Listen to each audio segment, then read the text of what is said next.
despite having studied finance and economics at the world's best universities. The following question remains unanswered. Why is it that 5,000 units of our currency is worth 1 unit of your currency, where we are the ones with the actual gold reserves?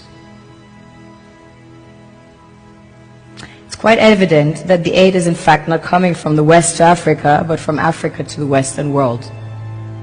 The Western world depends on Africa in every possible way, since alternative resources are scarce out here. So how does the West ensure that the free aid keeps coming?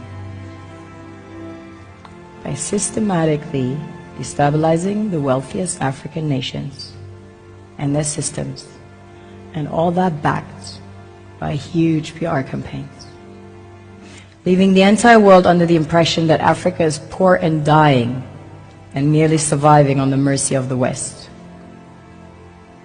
Well done, Oxfam, UNICEF, Red Cross, Life Aid, and all the other organizations that continuously run multi-million-dollar advertisement campaigns depicting charity porn to sustain that image of Africa globally. Ad campaigns paid for by innocent people under the impression to help with their donations.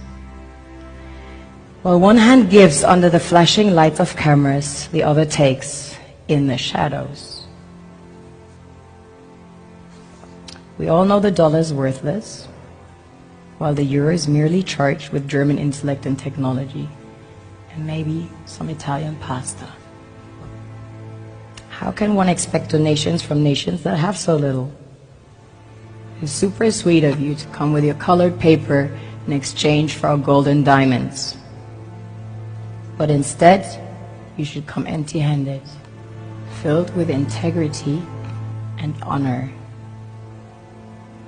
We want to share with you our wealth and invite you to share with us.